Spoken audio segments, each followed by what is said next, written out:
இந்த செய்தியை உங்களுக்காக வழங்குவது அருண் மசாலா. 1983 ஆண்டிலிருந்து தரத்துடன் தன்மை மாறாத அறுசுவை சமையலுக்கான அருண் மசாலா.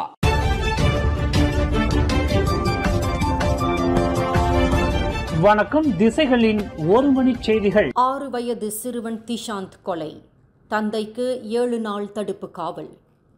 தனது 6 வயது மகனை கொலை செய்து யாருக்கும் தெரியாமல் புதைத்துவிட்டு மகன் காணாமல் போனதாக பொய் புகார் அளித்து நாடகமாடிய நபரை 7 நாள் தடுத்து வைப்பதற்கு போலீசார் நீதிமன்ற ஆணையை பெற்றுள்ளனர்.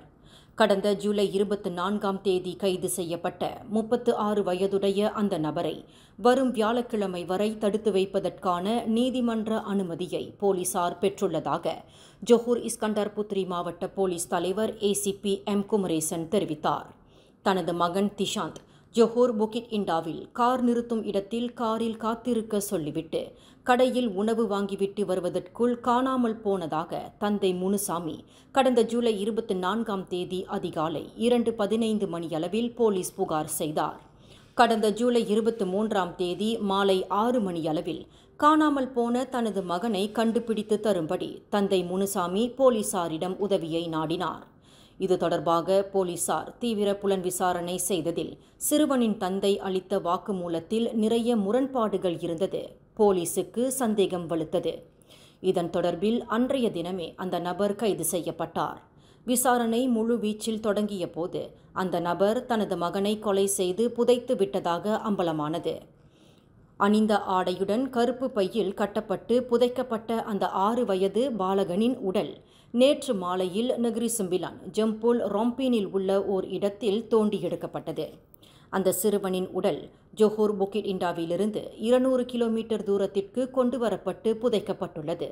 சிறுவனின் சடலம் தோண்டப்படும் போது அந்த சந்தேக பேர் வழியும் சம்பவ இடத்திற்கு கொண்டு வரப்பட்டு புதைக்குழியை காட்டியுள்ளார்.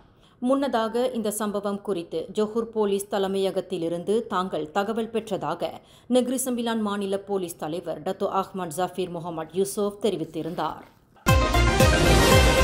தாய்லாந்துக்கும் கம்போடியாவுக்கும் இடையில் போர் நிறுத்தத்திற்கு உடன்பாடு காண ஆசியான் தலைவர் என்ற முறையில் அவ்விரு நாடுகளுக்கும் மத்தியஸ்தம் செய்து வைத்த மலேசிய பிரதமர் டத்தோ ஸ்ரீ அன்வார் இப்ராஹிமை பாராட்டுவதாக அமெரிக்கா அறிவித்துள்ளது.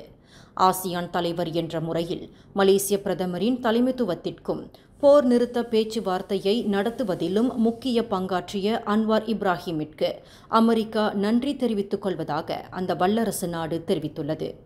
கடந்த ஜூலை 24ஆம் தேதியிலிருந்து தாய்லாந்துக்கும் கம்போடியாவுக்கும் இடையில் நிகழ்ந்து வந்த போரை நிறுத்துவதற்கு தாய்லாந்து பிரதமர் ஹம் தம் வெச்சயாச்சாய், கம்போடியா பிரதமர் ஹன் மானேட் ஆகிய இருவரையும் நேற்று புத்ராஜயாவிற்கு அழைத்திருந்த அன்வார் இரு நாடுகளின் சார்பிலும் பங்கேற்ற தூதுக்குழுக்களின் பேச்சுவார்த்தைக்கு தலைமையேற்று இருந்தார்.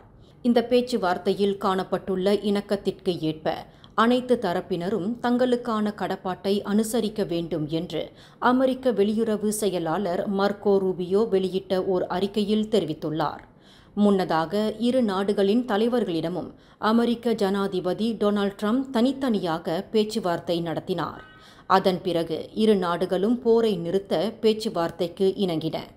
அதன் அடிப்படையில் தாய்லாந்து கம்போடியா பிரதமர்கள் நேற்று புத்ராஜயாவில் அன்வார் முன்னிலையில் பேச்சுவார்த்தை நடத்தி நேற்று நள்ளிரவு முதல் போரை நிறுத்துவதென ஒப்புக்கொண்டனர்.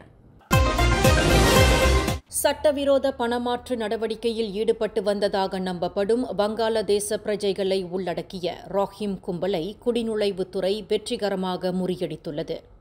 குடிநுழைவுத்துறையின் உயர்மட்ட அதிகாரிகளை கொண்டு கடந்த ஜூலை 27ஆம் தேதி புத்ராஜயாவில் 4 முக்கிய இடங்களை இலக்காக கொண்டு மேற்கொள்ளப்பட்ட சிறப்பு சோதனையில் இந்த சட்டவிரோத பணமாற்று நடவடிக்கையில் மூளையாக இருந்து செயல்பட்ட ஒரு வங்காளதேச ஆடவர் கைது செய்யப்பட்டார்.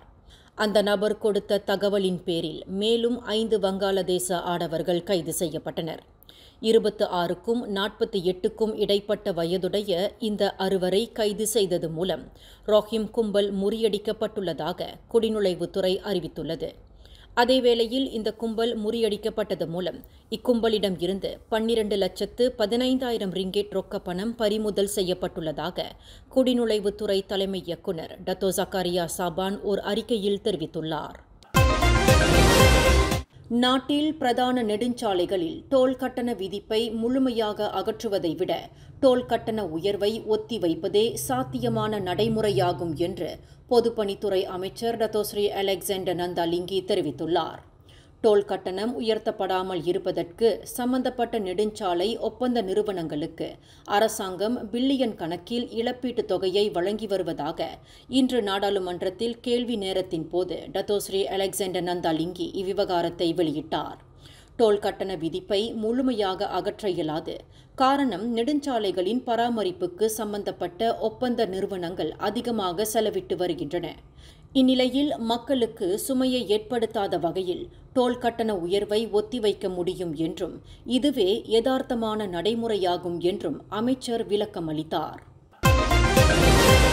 கடந்த சனிக்கிழமை கோலாலம்பூர் மாநகரில் எதிர்க்கட்சியினரால் ஏற்பாடு செய்யப்பட்ட துருன் அன்வார் பேரணி அந்நிய முதலீடுகளை பாதிக்காது என்று பொருளாதார ஆய்வாளர்கள் கருத்து தெரிவித்துள்ளனர். எந்தவொரு அசம்பாவிதம் இன்றி நடைபெற்ற இந்த பேரணி அரசியல் முதிர்ச்சியை வெளிப்படுத்தியுள்ளது. இதில் ஆயிரக்கணக்கானோர் பங்கு கொண்டாலும் அந்நிய முதலீடுகளை பொறுத்தவரை எதிர்மறையான தாக்கத்திற்கு வித்திட சாத்தியமில்லை என்று புத்ரா பிசினஸ் ஸ்கூல் வர்த்தக கல்வி கழகத்தை சேர்ந்த பொருளாதார நிபுணர் அஹ்மார் ரஸ்மான் அப்துல் லத்தீப் தெரிவித்துள்ளார். கடந்த வியாழக்கிழமை கில்லானில் துப்பாக்கி வேட்டை கிளப்பியது வெற்று தோட்டா கண்டெடுக்கப்பட்டது தொடர்பில் இது தொடர்புள்ளவர்கள் என்று நம்பப்படும் சந்தேக பேர்வழிகளை போலீசார் தீவிரமாக தேடி வருகின்றனர். இச்சம்பவம் தொடர்பில் அன்றைய தினம் இரவு 11:15 மணியளவில் போலீஸ் புகார் பெறப்பட்டுள்ளதாக தென்கில்லான் மாவட்ட போலீஸ் துணைத் தலைவர் கமாலா ரஃபி பின் அமான் ஷா தெரிவித்தார். இதற்கான பின்னணி காரணங்கள் தொடர்ந்து புலன் விசாரணை செய்யப்பட்டு வருகிறது. எந்தவொரு சாத்தியத்தையும் அவர் நிராகரிக்கவில்லை. இச்சம்பவம் 1960ஆம் ஆண்டு ஆயுத சட்டத்தின் கீழ் விசாரணை செய்யப்பட்டு வருவதாக கமாலா ரிஃபின் பின் குறிப்பிட்டார். மோட்டார் சைக்கிளில் வந்த இருவரில் ஒருவர் துப்பாக்கி வேட்டை கிளப்பியது தொடர்பான காட்சி ஒரு வீட்டின் முன்புறம் பொருத்தப்பட்டு இருந்த சிசிடிவி கேமராவில் பதிவாகியிருப்பதாக அவர் மேலும் கூறினார். 8 ஆண்டுகளுக்கு முன்பு Kuala Lumpur city centre Cap Square Residence ஆடம்பர வீடமைப்பு பகுதியில் 20வது மாடியிலிருந்து விழுந்து நிர்வாண கோலத்தில் இறந்து கிடந்த டச்சு மாடல் அழகி இவானா ஸ்மித் மரணம் தொடர்பில் அந்த மாடல் அழகியின் குடும்பத்திற்கு மலேசிய அரசாங்கம் 1.1 மில்லியன் ரிங்கிட் இழப்பீட்டை வழங்க வேண்டும் என்று கோலாலம்பூர் உயர் நீதிமன்றம் இன்று தீர்ப்பளித்தது. அந்த 18 வயது இளம் அழகியின் மரணம் தொடர்பில் போலீசார் முழுமையான விசாரணையை நடத்தவில்லை என்றும் அவர்களின் விசாரணையில் கவனக்குறைவு நிகழ்ந்துள்ளது என்றும் நீதிமன்றம் தெரிவித்தது. எனவே இதற்கு அரசாங்கம் தார்மீக பொறுப்பேற்று பாதிக்கப்பட்ட பெண்ணின் குடும்பத்திற்கு மேற்கண்ட இழப்பீட்டுத் தொகையை வழங்க வேண்டும் என்று நீதிபதி ரோஸ்மாவா ரோசாயின் உத்தரவிட்டார். கடந்த 2017ஆம் ஆண்டு டிசம்பர் 7ஆம் தேதி அந்த ஆடம்பர அடுக்குமாடி வீட்டில் ஓர் அமெரிக்க தம்பதியருடன் விருந்து உபசரிப்பில் கலந்து கொண்ட அந்த டச்சு மாடல் அழகி 20வது மாடியிலிருந்து 6வது மாடியில் கீழே விழுந்து நிர்வாண கோலத்தில் பிணமாக கிடந்தது பெரும் பரபரப்பை ஏற்படுத்தியது. அந்த வெளிநாட்டு பெண்ணின் மரணம் தொடர்பில் மேலும் விசாரணை தேவை என்று கடந்த 2019ஆம் ஆண்டில் சட்டத்துறை அலுவலகத்திற்கு உயர் நீதிமன்ற நீதிபதி டத்தோ காலின் லாரன்ஸ் செக்யூரா உத்தரவிட்டு இருந்தார். இந்த வழக்கு மீதான புலன் விசாரணை தொடர்பில் 3 மாதங்களுக்கு ஒருமுறை சட்டத்துறை அலுவலகத்திற்கு போலீஸ் துறை விளக்கம் அளிக்க வேண்டும் என்று நீதிபதி ஆணை பிறப்பித்திருந்தார். அதற்கு முன்னதாக இவானா ஸ்மித் மரணம் ஒரு விபத்து என்று வகைப்படுத்தப்படுவதாகவும் அதே வேளையில் அறிமுகமான அல்லது அறிமுகமில்லாத ஒரு நபரின் செயல் காரணமாக இந்த மரணம் ஏற்பட்டு இருக்கலாம் என்று மரண விசாரணை நீதிமன்றம் தீர்ப்பு அளித்திருந்தது. எனினும் இந்த வழக்கு தொடர்பாக உயர் நீதிமன்றம் பிறப்பித்த உத்தரவை போலீஸ் துறை நிறைவேற்ற தவறிவிட்டதாக இன்றைய தீர்ப்பில் நீதிபதி ரோஸ்மாவா ரோசாயின் தெரிவித்தார். தனது மகளின் மரணத்தில் சூது நிகழ்ந்துள்ளது என்றும் போலீஸ் துறை முழுமையாக விசாரணை செய்யவில்லை என்றும் கூறி அந்த டச் மாடல் அழகியின் தாயார் கிறிஸ்டினா கரோலின் கடந்த 2020ஆம் ஆண்டு மலேசிய அரசாங்கம் மற்றும் போலீஸ் துறைக்கு எதிராக இந்த சிவில் வழக்கை தொடுத்து இருந்தார். இந்த வழக்கில் பாதிக்கப்பட்ட குடும்பம் சார்பில் பிரபல வழக்கறிஞர் டத்தோ SN நாயர் ஆஜராகினார். 12 வயது சிறுமியை சுத்தியலில் தாக்கி காயம் விளைவித்ததாக நம்பப்படும் 39 வயது ஆடவரை போலீசார் கைது செய்துள்ளனர். ஜொஹூர் பாரு தமன் உங்கூத்துன் அமினாவில் உள்ள அடுக்குமாடி வீடொன்றில் நிகழ்ந்த இச்சம்பவம் தொடர்பில் பிடிப்பட்ட நபரை தடுத்து வைப்பதற்கு போலீசார் வரும் ஆகஸ்ட் 2ஆம் தேதி வரை நீதிமன்ற தடுப்பு காவல் அனுமதியை பெற்றுள்ளனர். கடந்த ஜூலை 26ஆம் தேதி இரவு 7:25 மணியளவில் நிகழ்ந்த இந்த சம்பவம் தொடர்பில் அன்றைய இரவே சிறுமியின் தந்தை போலீஸ் புகார் அளித்து இருப்பதாக ஜொஹூர் பாரு உத்தாரா மாவட்ட போலீஸ் தலைவர் பல்வீர் சிங் தெரிவித்துள்ளார். பிடிப்பட்ட நபரின் பின்னணியை ஆராய்ந்து பார்த்ததில் அவர் போதைப்பொருள் கடத்தல் உட்பட பல்வேறு குற்ற பின்னணி பதிவுகள் கொண்டு இருப்பது புலன் விசாரணையில் தெரியவந்துள்ளது என்று பல்வீர் சிங் குறிப்பிட்டார். பாதிக்கப்பட்ட சிறுமியின் உச்சந்தலையில் ஏற்பட்ட கடும் காயம், வலது கையில் ஏற்பட்ட வீக்கம் காரணமாக அவர் ஜொஹூர் பாரு சுல்தானா அமினா மருத்துவமனையில் சேர்க்கப்பட்டு தீவிர சிகிச்சை அளிக்கப்பட்டு வருகிறார். அவரின் உடல்நிலை சீராக இருப்பதாக மருத்துவர்கள் அறிவித்துள்ளனர் என்று பல்வீர் சிங் தெரிவித்தார். இந்த செய்தியை உங்களுக்காக வழங்கியது அருண் மசாலா. 1983ஆம் ஆண்டிலிருந்து தரத்துடன் தன்மை மாறாத அறுசுவை சமையலுக்கு அருண் மசாலா. மேலும் செய்திகளை தெரிந்து கொள்ள கீழே இருக்கும் பெல் பட்டனை அழுத்துங்கள். உங்கள் மகிழ்ச்சியை வெளிப்படுத்த லைக் மற்றும் ஷேர் செய்யுங்கள். தொடர்ந்து திசைகளோடு இணைந்திருக்க சப்ஸ்கிரைப் செய்யுங்கள்.